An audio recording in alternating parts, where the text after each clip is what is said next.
queridos, a paz de Cristo, amém? Olha que alegria estar novamente com vocês. Quem lembra de mim ainda? Graças a Deus, que alegria, que prazer. Fico muito feliz em estar com vocês. Essa igreja é uma referência para todo o campo. Parabéns por você. Olha que coisa linda, depois de um domingo abençoado, segunda-feira você está aqui para aprender da poderosa palavra de Deus. Mais um pouquinho da porção dela, né? Então, quero muito agradecer aqui a oportunidade ao pastor Anderson, pastora Michele, pastor Leonardo, pastor Toninho, minha amiga linda! Que alegria te ver. Ó, estou com muita saudade. Mas vamos lá, então. Nós estamos, como o pastor mesmo disse, encerrando um trimestre que falou sobre a tipologia bíblica. Vou pedir ajuda aqui do telão e vou pedir para botar aqui um pouquinho ao lado, porque, irmãos, a gente é de casa, vamos falar a verdade, né? Eu trazia um montão de papel impresso com as minhas 47 páginas de slide, 64, 120.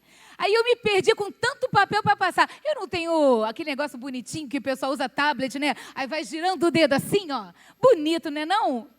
Então eu trazia papel impresso. Assim, eu vou usar o telão que é mais chique. Amém, igreja? Então eu peço desculpas aqui de ficar de lado aqui, ó, mas a gente gasta um tempo preparando, né, essas aulas bonitas. Então eu vou aproveitar que eu vou lendo junto com a igreja sobre o decorrer dessa última lição. Antes da gente começar a passar, vamos falar só esse pincelado final de tipologia bíblica. É que a gente escolheu um trimestre para a gente lembrar que, como diziam os antigos, de capa a capa, Deus tem propósitos em cada palavra que consta na Bíblia Sagrada. Você crê assim? E o mais legal para quem é um bom estudioso da palavra de Deus é que entender que tudo que existiu no Antigo Testamento não foi obra do acaso. Deus usou figuras do Antigo Testamento, eu acredito que isso foi dito largamente nesses 3 meses, para que houvesse um planejamento de como seria o futuro que se realizou no Novo Testamento. Em especial, no Novo Testamento, o cumprimento da promessa da vinda do Messias. Ok até aqui?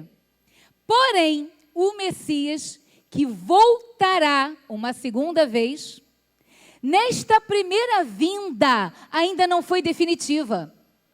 Então, cabia pela profecia que ele ainda retornaria aos céus. Ele veio com um propósito de salvação, ele veio com um propósito de resgate daquele ser que Deus vai criar no Éden, a sua imagem, conforme a sua semelhança. E quando é rompido aquele elo de amor, de santidade, entre Deus e o primeiro casal, Adão e Eva, logo ali no Éden já nasce uma promessa. Deus enviaria o seu filho para resgatar, ou seja, criar uma nova ponte, um novo elo entre o homem que havia pecado, e o pecado nos afasta de Deus, porque Deus é santo e Ele não consegue comungar com o pecado. Então haveria necessidade de se fazer um sacrifício, e não é qualquer sacrifício, é um sacrifício de sangue. Tinha que haver uma morte, havia que ter uma expiação. E seria eterno, se fosse eternamente com bodes, cabritos, ovelhas, bois. Então Deus vai prometer que de uma vez por todas, Ele enviaria o seu Filho com o propósito do resgate. Você vai numa praia, aí você vai ver os abusados, normalmente um adolescente, infelizmente, né? Que ele acha que ele pode com o mar. Aí ele avança, né, Silvana? Ele avança para dentro do mar, e aí ele pega uma correnteza infinitamente mais forte do que ele, e ele vê que ele já não consegue lutar, vai perdendo as forças. Então, ele precisa ser o quê?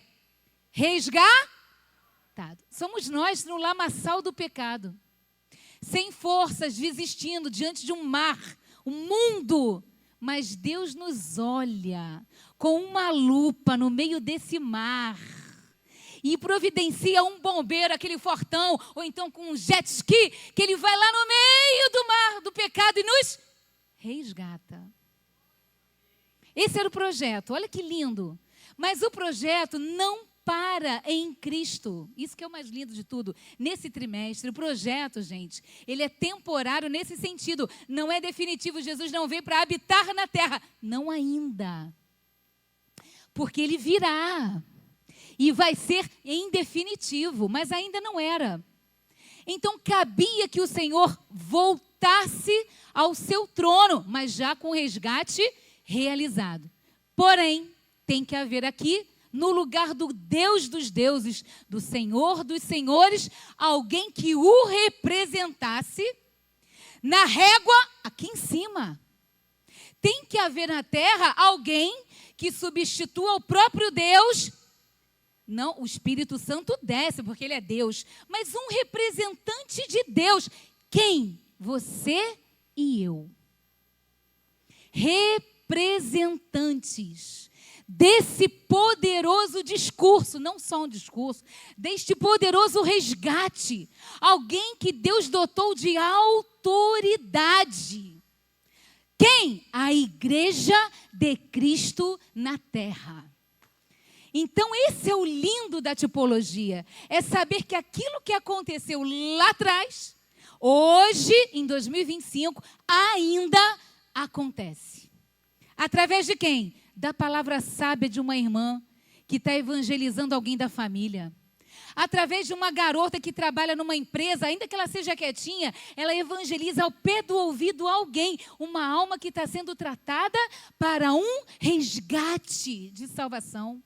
Deus ainda usa homens que dentro do seu ambiente de trabalho ainda testificam como homem santo. Santo no sentido de que eu tento em todo tempo me afastar do pecado. Por quê? Porque eu tenho um Deus. E o teu testemunho, ele vai gritar a teu respeito. Gente, sem que a gente entenda isso muito claramente, isto é tipologia. Como assim? Eu represento aquilo de salvação, a salvação gerada nas histórias do Antigo Testamento, eu estou com a minha vida testificando desta poderosa salvação. Então, hoje é o encerramento dessa coisa linda, que é entendendo o Antigo Testamento, sabendo que ele se cumpre no Novo Testamento e ele não parou lá, ele ainda está hoje, falando no nosso planeta, através de nós. Você pode dizer amém? Diga assim, eis-me aqui, conta comigo, eu sou representante de Deus na minha casa, na minha família, na sociedade, e Deus vai te abençoar grandemente, amém? Então, vamos entender hoje essa última lição que fala, olha que coisa mais linda. Ah, eu aqui, vamos lá nós. Vamos ver se vai. Foi. Não, foi?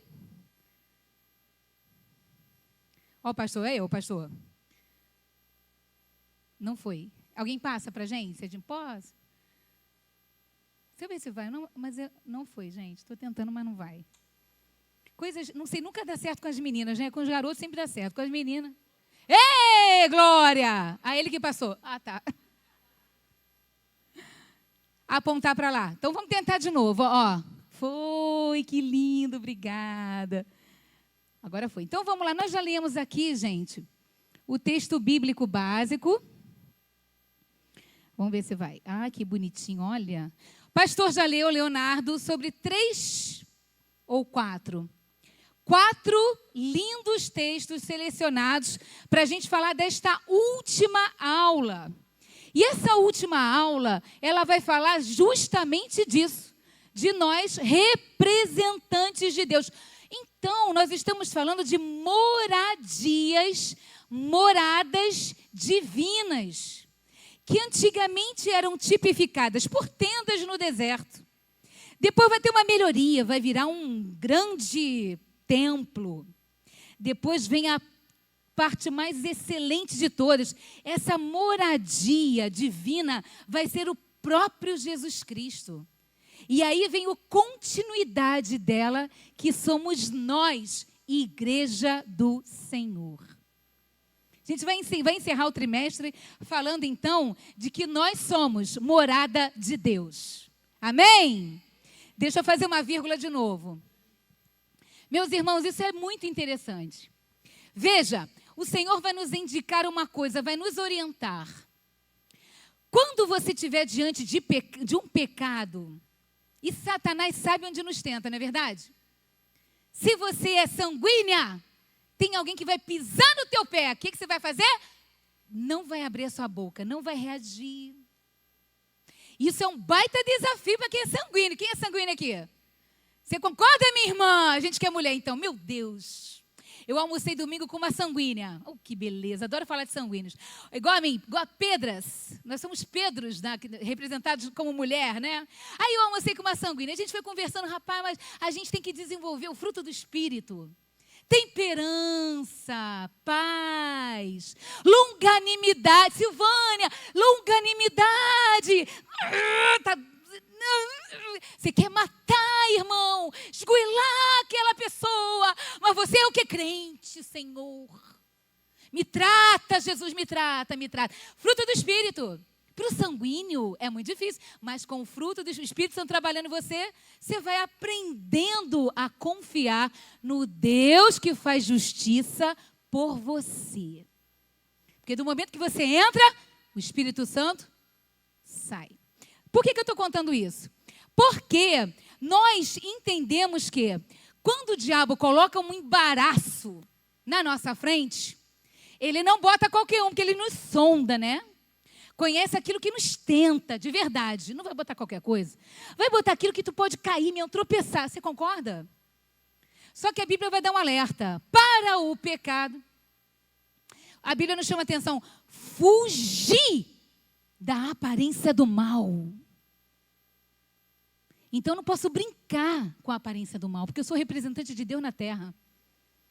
Agora escutem. Para o diabo, um ser poderoso, espiritual, que teve um poder tão tremendo que convenceu 1/3 dos anjos do Senhor a ir com ele contra o próprio Deus. Imagina o tamanho do poderio de convencimento deste ser, o próprio Lúcifer, Satanás, pai das trevas. Escute, para ele o Senhor vai dizer a teu respeito, não é do pastor só, não é da irmã pastora Antonieta Rosa, não é sobre a irmã Silvânia apenas. Deus vai falar para você, adolescente, para você, mãe, para você, pai. Resistir ao diabo. E ele fugir. Ele vai andar, vai sair do lado, vai sair à esquerda. Ele vai o quê? Fugir de vós. O que isso mostra para a gente? Que nós, como representantes de Deus na terra, nós tipificamos o Todo-Poderoso, não pela minha força, mas pelo poder do Espírito Santo, que, casa de Deus, habita em mim. Você tem que sair nessa noite com esse entendimento. Você tem que sair nessa noite entendendo que não é pelo por você, porque você de santo não tem nada. Você é aquela pessoa que, se fosse olhar a tua qualidade, seria como pano sujo, antigamente dito no Antigo Testamento. Na verdade, não por nós, mas pela presença do Santo dos Santos que habita em nós. Por isso, irmãos, que a gente não vê, porque nós somos seres materiais, nós somos casa de Deus, a gente não consegue ver, mas nós somos casa de Deus. Por que eu estou repetindo isso? Porque já é natural daquele que recebe o Espírito Santo de Deus, que uma autoridade espiritual, ainda que você não sinta, está sobre a sua cabeça. É por isso que, como casa de Deus, quando você abre a boca, mata ou salva. Por isso que a gente tem que guardar até o que a gente fala. Por vezes você tem desejo de amaldiçoar. Presta atenção. Se você amaldiçoar alguém, vai acontecer. Mas a Bíblia não me autoriza a amaldiçoar. Ao contrário, orai pelos que vos perseguem. Amai vossos inimigos. De novo, porque sobre você, minha querida e meu querido, está a presença do Santo dos Santos. E você é, vamos encerrar o aula de hoje falando sobre isso, você é casa de Deus. Morada divina. Amém? Então vamos lá? Essa introdução para a gente entender o que a gente vai falar hoje. Foi? Vai, daqui a pouquinho vai, peraí. Foi. Já foi lido, mas eu queria te convidar novamente, pastor, só para repetir, Efésios, capítulo 2, versículo 20. Mais uma vezinha, a gente pode ler novamente? Abra a sua revista. Quem não trouxe, abra a Bíblia. Efésios, capítulo 2, da lição de hoje, do 20 ao 22. Eu queria destacar apenas esse texto. Podemos ler. Quem pode ler? O pastor já leu aqui, eu queria que alguém lesse, levantasse e nos ajudasse. Quem pode? Voz bonita, de trovão. Calma, um de cada vez. Vamos, gente. Quem tem coragem? Varões? Pode ser, meu irmão? Glória a Deus.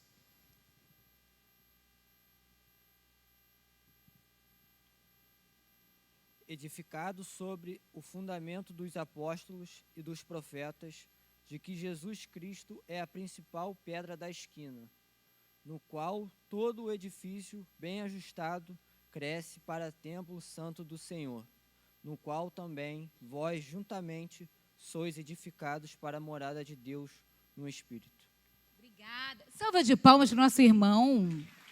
Parabéns pela coragem. É isso aí, hoje é dia de estudo da palavra, todo mundo participa. Queridos, então começa esse texto dizendo que nós somos edificados sobre um fundamento. Quem constrói casa, quem é arquiteto, quem é pedreiro, quem é engenheiro de brincadeira em casa, faz desenho rabiscado no papel, sabe que para a gente levantar qualquer estrutura que vai levar tijolo, etc., o que a gente tem que fazer embaixo da terra? Vai, gente? Sapata. Tem que fazer uma estrutura de fundação, concorda? Quanto prédio que caiu aí porque a sapata estava o quê? Pequena, mal feita, mal estruturada. Vocês viram o terremoto dessa semana que um arranha-céu foi ao chão? Viu, pastores? E aí teve outros arranha-céus que não foram ao chão, porque foram construídos pensando em terremotos. Eles seguram até os grandes tremores. Outros não tiveram uma estrutura bem fundamentada. Então, Paulo vai começar a falar com a igreja de Éfeso, preste atenção, edificados sobre o fundamento de quem? Dos apóstolos.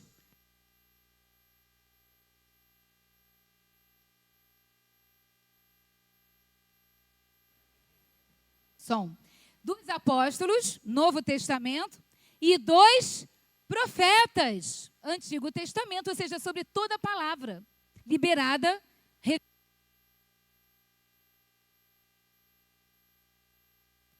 Foi. Queridos, então a nossa edificação como casa de Deus, ela vai estar baseada na palavra de Deus, na Bíblia, na história.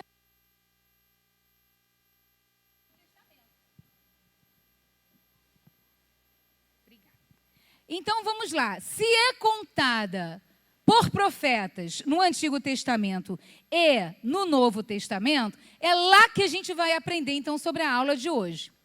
Também já foi dito aqui sobre o texto áureo. Vamos lá. Se, de repente, a mídia me ajudar, eu acho que... não, foi. Texto áureo, vós também, como pedras vivas, sois edificados. Novamente, quem é a base que me faz ser firme em 2025? Sois edificados casa espiritual e sacerdócio santo. Então, você não é qualquer pessoa. Há sobre você uma autoridade de Deus. Casa espiritual, e você exerce o papel de um sacerdote intercessor. Mãe conhece bem o que é ser intercessora, não é verdade? Mãe, quando o filho está com dificuldade, vai para o pé de Jesus. Pai, nem sempre, né? Pai quer dar uma chapuletada no menino, chama a responsabilidade, depois ele fala com Deus, mas antes ele chama para a responsabilidade. Não é assim que acontece? Mas a gente entende que ainda assim, nós representamos Deus como sacerdote. O que o sacerdote fazia no Antigo Testamento, gente? Ele fazia a intercessão entre o povo e o próprio Deus. Eu e você. Há poder nas nossas palavras, nas nossas orações. Deus visita a oração de um justo. Amém? Então vamos seguir. Então, o objetivo da lição é entender que Deus valoriza a convivência com seus filhos. 2, aprofundar a compreensão da santidade como requisito para a habitação de Deus. Se você também não está nem aí, pisa no pecado hoje, amanhã pisa de novo, depois pisa de novo. E arrependimento, necas de pitibiriba. Gente da minha idade falava isso, né? Arrependimento é zero. Você só peca, não está nem aí. Eu sou crente, vou para a igreja. Não resolve. Você tem que ter uma vida de santificação. É um dia um pouquinho mais. No outro dia um pouquinho mais. No outro dia eu errei. Me arrependo, volto um degrauzinho. Mas eu vou depois de novo buscar mais a Deus. É uma contínua busca por santificação. E valorizar a igreja como o lar espiritual e o palco da glória divina. Vir à igreja. Aí que a gente vai falar o seguinte, gente, tem como ser crente sem ir à igreja? Sem vir à igreja? Não tem como. E nós vamos falar disso lá no finalzinho da lição. Vamos seguir. Então, gente, a jornada da presença divina, das moradas temporárias, como no Antigo Testamento, às moradas eternas. Coisa mais linda, Senhor. É o que vamos aprender hoje. Então, 4 locais que a Bíblia vai relatar como morada de Deus. 2 no Antigo Testamento e 2 no Novo Testamento. Primeira morada do Antigo Testamento que Deus vai dizer, aqui eu vou habitar no meio do povo. Nome dessa morada? Tabernáculo. Passa o tabernáculo no meio do deserto.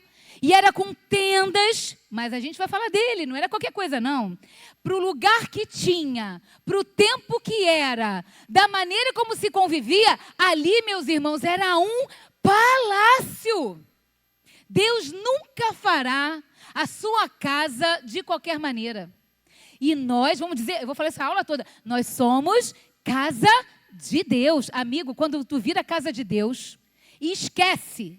Ainda que não tenha dinheiro, que você está apertado, cheio de dívida, está complicado. Quando tu entra, alguém te olha com inveja de você e vai dizer, tem alguma coisa diferente naquele cara lá. Aquela mulher não é igual. E vai ter um desejo. Ninguém te conta, mas isso é verdade. Tem gente que do lado errado, inveja, né? Mas na verdade ela queria ter o que você tem. Sabe qual que você tem? Paz.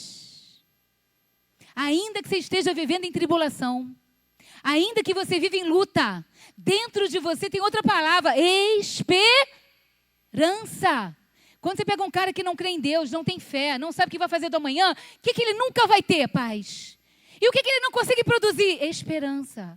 Ele não é ainda casa de Deus, mas ele pode vir a ser, pela nossa presença do lado dele. 2, esse tabernáculo está andando com Deus no meio do povo no deserto, mas está cumprindo um propósito, ok? Ele vai chegar num tempo que aquele povo de Deus vai se estabelecer. A partir daí, ele passa de ser casa de tendas e passa a ser o quê? Templo de Deus. Então é o lugar físico. Gente, de novo, nada na Bíblia está por acaso. Você pode repetir? Nada na Bíblia está por acaso. Você acha que Deus é brincar de casinha? Não. Deus permitiu e falou para construir o quê? Um templo físico. Pergunta, tinha parede, sim ou não? Sim. Tinha telhado, sim ou não? Sim também. Tinha recolhimento de oferta, sim ou não? Sim. Tinha humilhação dentro dessa casa, sim ou não? Sim. Tinha glorificação dentro dessa casa, sim ou não? Sim. Deus deixou à toa criar uma casa de idolatria? Não.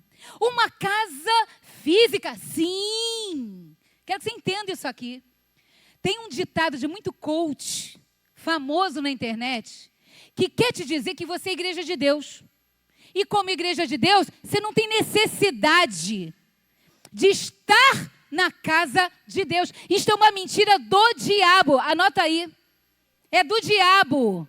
É do inferno. É satânico. Porque desde o Antigo Testamento, Deus não habita em templos feitos por homens. Ele está dizendo o seguinte, gente, eu sou todo poderoso, eu nunca vou ficar pequenininho dentro de um altar de 4 paredes, mas para o meu propósito, visualmente, a nível sentimental, eu vou trabalhar corpo, eu vou trabalhar alma, eu vou trabalhar espírito da minha igreja. Me convém ter um local de parede, telhado, cadeira, mesa, banco, adoração, glorificação. Tem que ter humilhação, tem que ter sacrifício. Esse aqui representa a minha presença. E como igreja, como é que eu não vou buscar isso, meu querido irmão? Alguém deixou esse rapaz ou esses rapazes coaches super poderosos, não frequentaram EBD, EDP e nem leram Bíblia. Porque a tipologia é isso. É dizer, meu camarada, não é no novo não. Isso está escrito como vontade de Deus desde o antigo. Porque a ordem não vem do homem, a ordem vem de Deus. Está claro isso? 2, templo. 3, próprio Jesus. Ele é o Deus encarnado. E 4, nós, hoje, em Vilar dos Teles. Amém? Segunda-feira à noite, amém? Igreja de Deus. Que vamos subir, não vai demorar, hein, gente? A gente fez um estudo de escatologia, tu vai sair de lá, sai de cabelo em pé. Senhor, rapidinho, o Deus número 3 vai virar o Deus definitivo nessa terra, não demora nada. Mas isso é outro assunto. Vamos lá então, gente.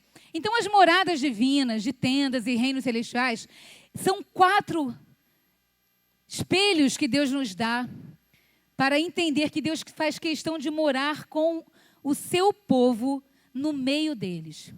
A primeira habitação física de Deus entre os homens era um templo móvel que acompanhou o povo no deserto, o tabernáculo. Depois o templo, o primeiro templo foi por Salomão.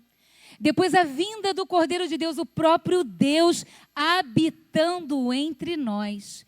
E Ele nos deixa a obrigação, Ele nos deixa como representantes dEle na terra e tem um nome, igreja, dias de hoje. Vamos seguir, vamos falar primeiro do tabernáculo. Todos nós estudamos muito sobre tabernáculo nesse trimestre. E entendeu que Deus é Deus desde Abraão. Vou voltar um pouquinho. Quando Deus cria Adão e Eva, Deus vai botar Adão e Eva no meio do deserto? Sim ou não? Não. Quando Deus cria o primeiro casal, Deus vai criar um ambiente feio ou bonito? Na sua opinião? Lindo, bonito? Lindo. Então, Deus não faz qualquer ambiente para ele passear e habitar. Deus sempre vai caprichar onde ele está. Amém? Então, eu tenho prazer em mostrar a minha igreja. Gente, eu tenho muito prazer em mostrar. Vai lá conhecer a minha igreja. Você vai ver que lugar de excelência. Vai lá para você ver o tamanho do telão que a gente tem. Vai lá para você ver que cadeira gostosa que você senta. Mas ainda assim, naquela igreja mais simplesinha, que ainda tem um banquinho de madeira, mas vai lá, vai ver o ambiente como é especial. Tudo de Deus é de excelência. Então Deus estava lá criando o jardim do Éden para botar o primeiro casal, Adão e Eva. Mas Deus não usa o Antigo Testamento, dizendo que então o jardim do Éden era a sua habitação. Vai passar o tempo na história e vai chegar o tempo de Noé. Quando chega em Noé, Deus então vai fazer um plano de salvação. E Ele vai mandar construir um barco bem grande. Um plano de salvação através de uma arca. E a humanidade é salva por causa do barco que Deus mandou Noé construir. Pergunta, a palavra de Deus não diz nenhuma referência que aquele plano de salvação, aquele barco seria a habitação de Deus. Sim ou não? Não. Deus só começa a falar de casa que Ele habita no meio do povo a partir do tabernáculo. Sabia disso? Ele vai chamar Moisés. Sobe aqui, Moisés. Manda o povo se santificar. Sempre a santidade. Se santificou, manda subir. Subiu Moisés, agora escreve aí. Eu quero que você faça. No meio da minha nação, do meu povo, Israel. Vai fazer aonde? Na ponta, na saída, na entrada? Não. Eu quero que esse tabernáculo seja colocado aonde? No meio. Porque eu quero habitar no meio do povo. Olha que pai. Então Deus vai usar o tabernáculo como uma referência de que, e fisicamente, no mundo material que você está, Deus tem interesse em estar também. Nós somos casa de Deus. A minha casa, quando eu abro a minha porta, o meu ambiente tem que mudar. Você concorda? A casa que você está, de novo, você é representante de Deus. Eu cansei de ouvir histórias, mas muitas, de alguém que era convidado crente, fiel, era convidado para um aniversário, alguma coisa do tipo. Chegou lá, tinha uma dedicação à Umbanda. Era feito algum culto religioso da Umbanda. Essa mulher entra, quando ela pisa, o ambiente mudou. E alguém grita, tem alguém aqui que não podia estar aqui, porque a gente já não consegue nem receber espírito. Porque a autoridade está com você. Você entrou, o ambiente tem que mudar, meu irmão. Você está entendendo? Então o Senhor tinha prazer em estar no meio do seu povo. Então Ele vai mandar Moisés construir uma tenda. Aonde? No meio do deserto. Mas era uma tenda empoeirada? Não. Era uma tenda segundo a orientação de Deus. Você já estudou tipologia? Para tu entrar dentro do tabernáculo, como é que tu entrava? Tinha até roupa preparada. Rapaz, nem a roupa podia passar em branco. A roupa tinha que estar assim, assim, assim, assim, assado. Não entra de qualquer jeito. No Santo dos Santos, o sacerdote, o sumo sacerdote, tinha que entrar com uma corda amarrada na cintura. Porque se o cara tivesse em pecado, ele era morto, fulminado lá dentro. E a corda fazia o quê? Puxava o homem morto em pecado. Deus tinha interesse nisso. Foi o primeiro espaço sagrado, registrado nas Escrituras, foi chamado de tabernáculo. Que do hebraico é Mishkan, eu não sou boa, obviamente não fiz hebraico, que significa morada. E do latim tabernaculum, que significa tenda. Muito bem. Onde Deus manifestava a sua Shekinah. Ainda que fosse no deserto, ainda que fosse com panos, ainda que houvesse pouca estrutura física, Deus descia uma nuvem. E a Shekinah de Deus enchia aquele ambiente. E aí a Bíblia vai registrar, então a nuvem cobriu a tenda da congregação. E a glória do Senhor encheu o tabernáculo. De maneira que Moisés não podia entrar na tenda da congregação, porquanto a nuvem, a presença de Deus, permanecia sobre ela. E a glória do Senhor enchia aquela tenda. Quem é você hoje? Tenda de Deus. Você está entendendo, meu amado? Nós somos essa tenda hoje. Glória a Deus. Então, a preparação para a construção do tabernáculo foi assim. Olha o povo seguindo aí, saindo do Egito. Mas olha que sinalização interessante. Para a construção do tabernáculo, não foi de qualquer maneira. Estrategicamente, atenção vocês aí, homens. Deus vai libertar o povo do Egito, não vai? Vai. Mas Ele vai dar uma orientação pequenininha antes, uma frasezinha pequena, muito interessante. O Senhor vai falar com Abrão. Escute. Saibas de certo, Abrão, que peregrina será a tua descendência em terra alheia, e será reduzida à escravidão, e será afligida por 400 anos. Mas também eu julgarei a nação, a qual ela tem que servir, e depois... Como é que esse povo sai, homem de Deus valoroso? Sairá com grande riqueza. Vai sair com riqueza da escravidão. Você recebe?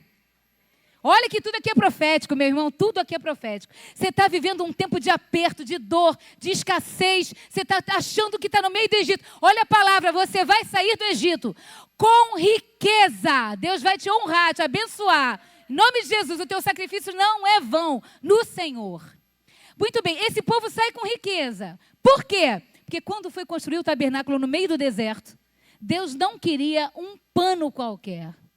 Deus vai fazer uma lista. E a lista de quê? Ouro, fio de púrpura, pedra preciosa, jaspe. Tudo que o povo carregou do Egito ia ser dedicado da sua maior excelência à casa de Deus no meio do deserto. Então, para quem gosta de criticar que tudo ali é muito caro, que toda hora pede oferta, por isso que a gente entende que o homem natural não compreende as coisas de Deus. Para Deus, o meu melhor. Minha mãe antigamente dizia assim, comprou roupa nova? A gente é na mesbla. Alguém lembra da mesbla? Glória a Deus, Jesus, aleluia. Eu sou do tempo da mesbla. Vocês lembram da... Não, nem vou falar mais não, vamos trocar de assunto. Vamos na C&A. Então a gente ia na C&A, comprava uma roupa. E a gente estava doido para os adolescentes, né? Rápido, culto, a gente vai se encontrar. Vou usar... Minha mãe... Domingo, dia do Senhor, vai usar o quê? Primeira vez a tua roupa nova? Primeira vez da roupa nova é aonde? Na casa de Deus. Quem é desse tempo? Pequenas atitudes. Gente, isso é verdadeiro demais. Pequenas atitudes mostram o amor que você tem a Deus. Para Deus sempre o melhor. Amém? Vai recebendo, irmão, em nome de Jesus. Vai ter muita roupa, muita sacola. Você está aqui, você venceu o cansaço, o sono, a doideira. Ai, meu Deus, a aula da palavra. Ai, meu Deus, como é que é o nome desse tipo? Eu nem sei falar isso, Senhor. O que eu vou fazer lá? Você vir para ser abençoado. Nenhuma ação é descartada no reino de Deus. Tudo tem retorno e tudo é semente. Amém, Senhor. Vamos seguir. Seguindo, então, gente, olha eu. O tabernáculo era feito com as melhores coisas que havia no meio do povo na época do deserto. Então, o tabernáculo prefigura Cristo, representando, por meio da sua construção e utensílios, o caráter e a missão do Messias que viria a habitar entre a humanidade. 2, o templo. Templo de Salomão. Olha que bonito. Que diferente, né? Agora já virou um negócio bonito, bem feito, não é não? E de qualquer maneira, não. Davi queria construir o templo do Senhor. E o Senhor disse sim ou não? Não. Por que Davi não pôde construir o templo do Senhor? Você sabe? Havia muito sangue nas mãos de Davi. Não havia purificação suficiente. Tinha que ser alguém mais puro. Então, quem vai construir o templo do Senhor é Salomão.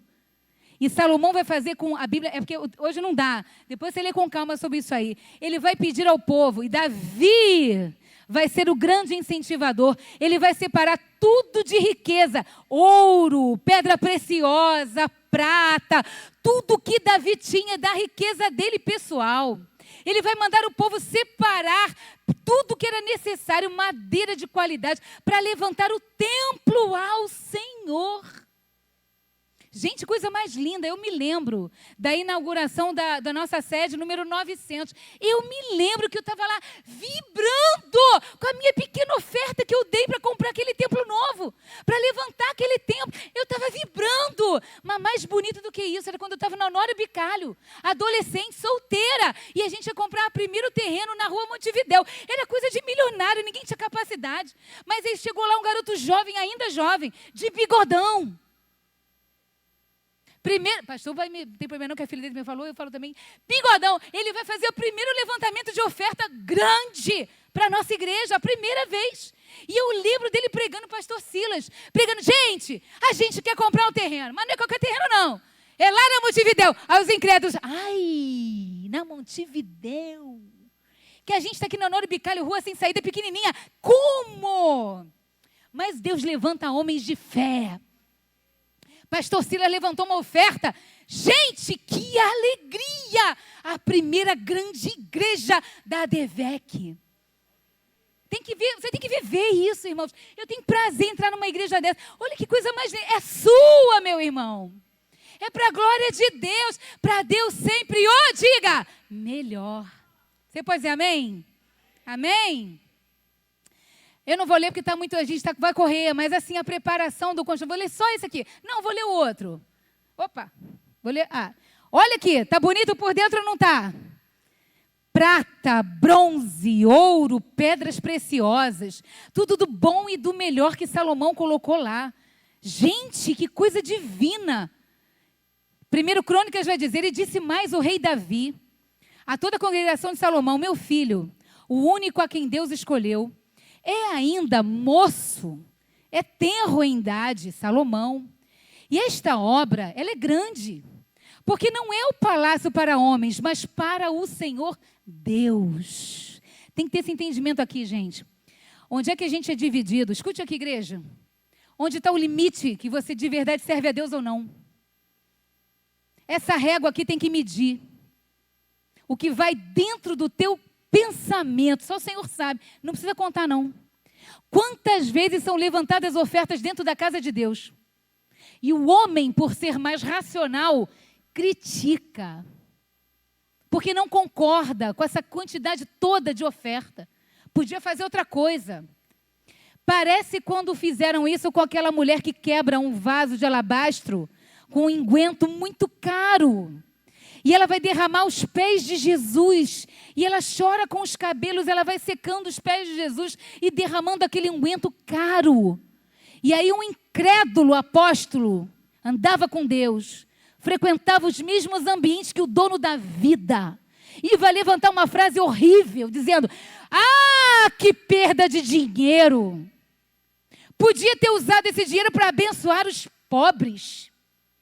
Não que a igreja não abençoe quem é pobre, deve abençoar, é obrigação. Mas naquele tempo não estou falando de pobre, de ser humano, eu estou falando do dono da vida. O Senhor dos senhores, o Rei dos reis, aquele que mandou o seu único filho, o seu melhor, para morrer por causa de você e de mim. Miseráveis pecadores. Meu irmão, se eu tivesse R$1 milhão, e se houvesse uma causa grandiosa na igreja, não vai pesar para mim R$1 milhão, vai pesar para mim a causa do reino de Deus. E os homens muitas vezes medem essa balança, que é justo, que não é justo. Deus está te tratando hoje para dizer, para a casa de Deus, tudo do bom e do melhor, desde que seja de coração. Porque dá para os outros ver e não tem peso para Deus. Tem que ser com a alma regozijando, com alegria. Esse o Senhor vai receber. Vai receber R$1 e vai receber 1 milhão. E vai abençoar R$1 e vai abençoar 1 milhão. Vamos falar? Casa de Deus. Está no Antigo Testamento. Foi o Senhor que abençoou. Não foi o homem, não. Então, só para terminar. Disse mais o rei Davi a toda a congregação, Salomão, meu filho, o único a quem Deus escolheu é ainda moço e tenro, e esta obra é grande, porque não é palácio para homem, mas para o Senhor Deus.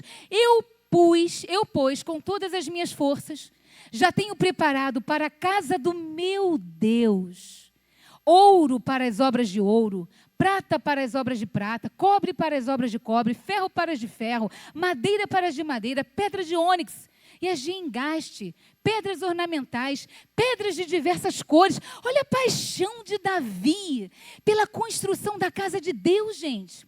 E toda a sorte de pedras preciosas e pedras de mármore em abundância. E ainda porque tenho afeto à casa do meu Deus, o ouro, a prata particular que tenho, eu dou para a casa do meu Deus, afora tudo quanto tenho preparado para a casa do santuário. Por isso que Davi era diferenciado mesmo. E a gente tem que aprender com a tipologia, com o tipo de Davi. Rapidamente, tem um videozinho, se puder passar, 1 minutinho só para a gente não demorar mais. Vamos assistir uma representação em 3D de como era o templo de Salomão. Conseguiram? Olha, gente, alguém teve o cuidado de nos apresentar o primeiro templo construído em Israel.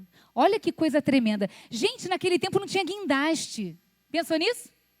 Naquele tempo não tinha cimento. Naquele tempo não tinha energia elétrica. Olha as portas de madeira. Olha de cobre os tanques. Olha o revestimento das colunas. Você vai passear aí, depois eu vou deixar o link, quem quiser tá lá com a mídia. Ele vai mostrar por dentro do templo como é que vai ser ouro, cobre, pedras preciosas, as cortinas feitas com material preciosíssimo. Só para a gente entender, isso aí foi feito pelo tamanho original da planta que é apresentada pela palavra de Deus. Amém? Vamos andar, senão a hora não vai passar. Pode passar, sou eu que passo, né? Então vamos lá. Então, gente, para Deus sempre o melhor. Deixa eu ver se eu consigo agora passar o próximo. Cristo. A gente tem 10 minutinhos para a gente entregar. Entendendo que no Antigo Testamento Deus tinha interesse em mandar no meio do povo e que para Deus era o melhor, e que ainda que fosse um espaço físico, Deus queria habitar em um lugar que houvesse uma referência. Onde é que eu busco a Deus? Vamos lembrar de uma coisa importante, escute. Quando Jesus está crucificado na cruz, atenção aqui, existe um momento especial da crucificação de Cristo, que ele vai dizer: Pai, em tuas mãos entrego o meu espírito. E ele vai soltar uma frase que todo mundo sabe qual é: está consumado. Quando esta frase é dita por ele, a Bíblia diz aí que teve um terremoto na cidade de Jerusalém. E que por causa desse terremoto, dizem os técnicos, nós cremos de outra maneira. No momento em que o Senhor diz, está consumado, o que acontece? Lá no templo que existia em Jerusalém, havia divisões entre o espaço de fora, dentro o espaço santo e o espaço santo dos santos. E eles eram separados por uma cortina pesada e grossa. Quando Jesus diz, está consumado, o que acontece? A cortina que separava o lugar santo do lugar santíssimo, ela rasga, mas ela não rasga de qualquer maneira. Ela rasga de cima para baixo, ou seja, há um movimento espiritual na morte do Cordeiro. E a morte do Cordeiro está tipificando, a partir de agora, acabou a separação entre o meu povo e a minha presença. Você está entendendo? Diz amém. Dá um glória a Deus, glória a Deus. Está animado? O Senhor quebrou, rasgou, abriu, destruiu aquilo que era barreira entre o homem e a sua presença. Por quê? Porque o preço do sangue do Cordeiro estava pago. O sangue de Jesus nos purifica de todo o pecado. E é definitivo, irmão. Não é todo dia. Por que eu estou contando isso? Porque Jesus veio estabelecer, então, um outro tempo. Mas ele continua dizendo, a minha presença, ela é necessária. Deus não abre mão de estar no meio. Ele mora num alto e sublime trono, mas Ele quer estar junto. Eis a palavra-chave aqui. Jesus quer estar junto. Por isso que rasgou o véu. Porque essa intimidade entre Deus e os homens acontece também dentro do seu quarto. Quantas vezes você lavando a louça, irmãos? Mãe, você está clamando lá no sabão, você está esfregando no bombril, você está lembrando do arroz queimando, mas você está falando com o dono da vida, e você está clamando por alguém ali na pia, e ali tem véu ou não tem véu? Não tem mais véu. Cordeiro pagou o preço, o Senhor quer intimidade, Ele quer estar junto. Por isso, irmãos, que é importante entender que a representatividade de Deus no meio do povo na tenda é Cristo.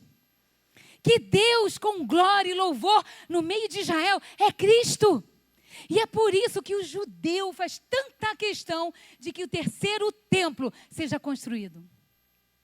Vamos chegar lá num outro trimestre, que não é hoje. Mas, enquanto o tabernáculo e o templo foram fundamentais para o relacionamento de Deus com Israel, Deus não podia se revelar a Israel do jeito que se revela hoje em 2025. Por quê? Porque tinha pecado ainda não pago. O Cordeiro não tinha vindo. servindo com símbolos temporários da presença do Altíssimo. Jesus estabelece um novo paradigma como o templo vivo, no qual ele habita não em pedras e cedros, mas no coração dos fiéis. Para quem não estudou, fica aqui uma dica. Quando Deus manda o tabernáculo ser construído, Ele manda que ele seja construído nesta área física. E a descrição da distribuição das tribos é essa. Não por acaso, representa uma cruz. Você pode dizer, o que você entende com isso aí? No meio está o tabernáculo. E daí a Bíblia vai descrever em que localidade ficariam as tribos. Você vai ver que a tribo de Judá, olha isso aqui, gente. A tribo de Judá era a maior tribo de Israel. Quando você bota uma ponta, ela é um X? Ela é um sinal de mais? Não, a parte de baixo ela não é mais longa? Não à toa. A tribo maior estava aqui, ó.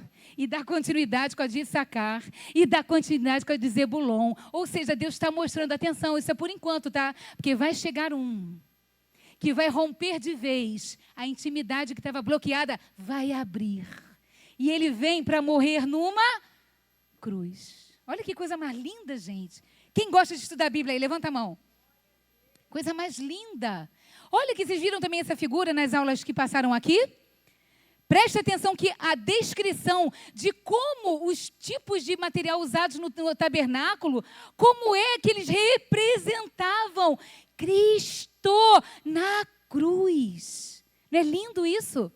A distribuição é, olha, no átrio você vai botar o tanque, no átrio você vai botar o lugar do sacrifício, mas quando entrar aqui, ó, no lugar santo, desse lado você vai botar candelabro, no meio você vai botar isso, na esquerda isso, a mesa dos pães, e quando passar para o Santo dos Santos, só tem um caminho só, a Arca da Aliança. De novo, qual é o desenho? A cruz de Cristo. Olha como é que você agora já virou um teólogo.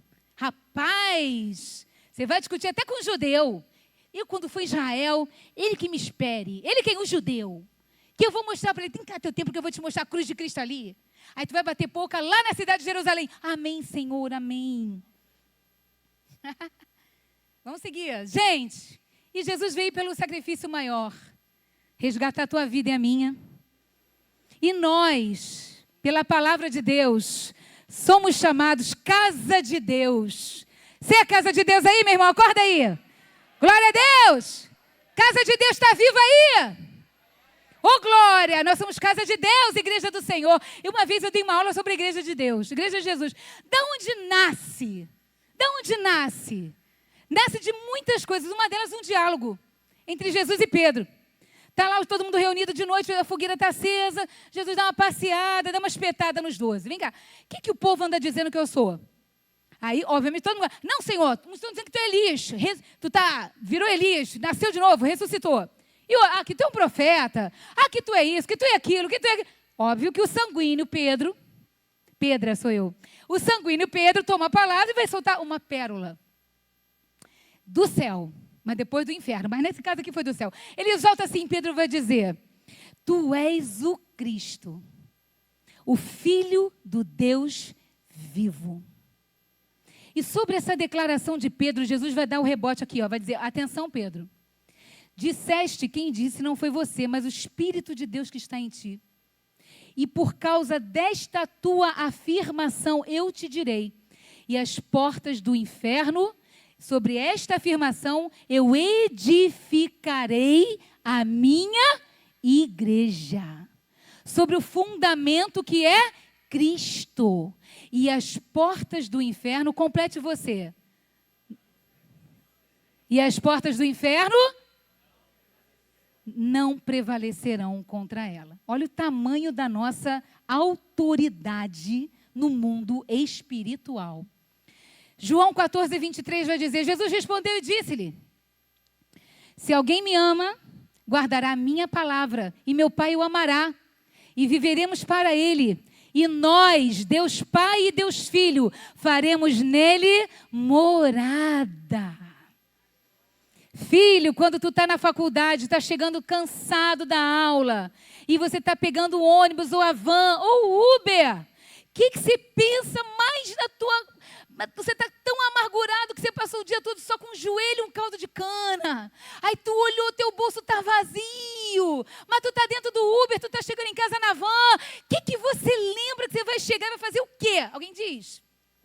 Eu vou no fogão da minha mãe comer um anguzinho com jiló.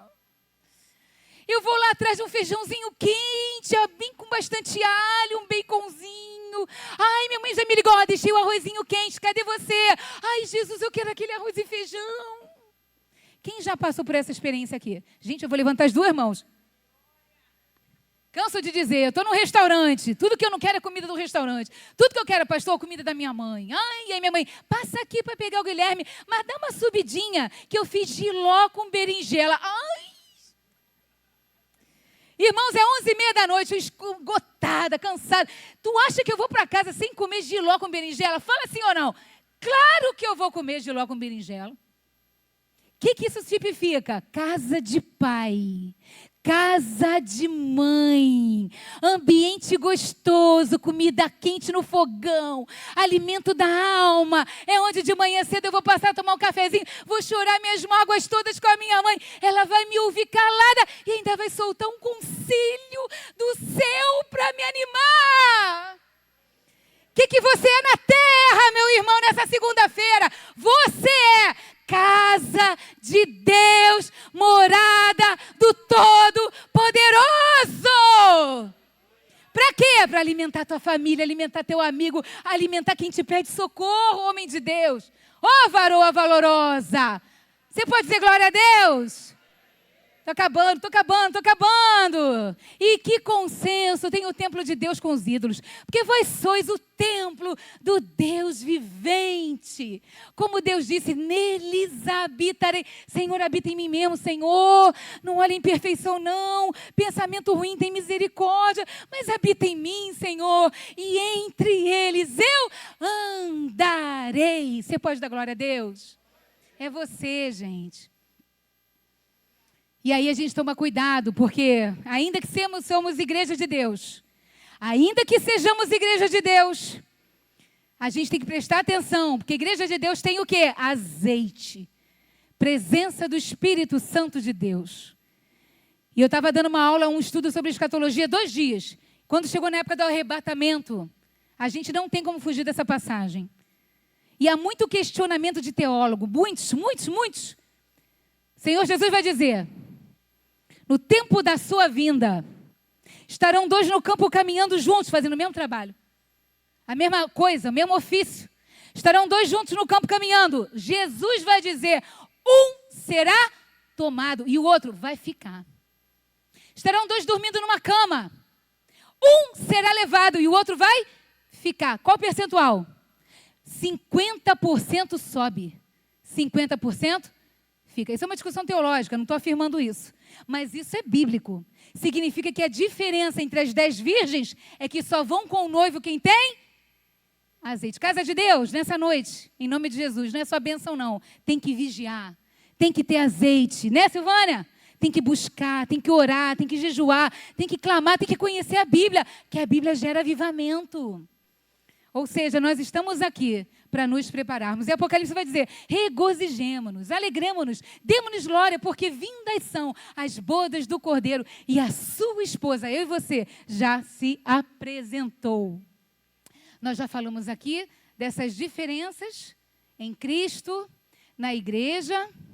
E agora, gente, a conclusão que eu quero repetir. Eu e você, igreja de Deus, vivos, santos, libertos, cheios de autoridade, tementes e amando ao nosso Deus. Vamos ler todo mundo junto? Vamos lá, como diz o pastor no 3. 1, 2, 3. Você. E também eu te digo que tu és, e sobre esta pedra edificarei a minha, e as portas do inferno não prevalecerão contra ela. Glória a Deus. Amém? Deus te abençoe nessa noite, em nome de Jesus.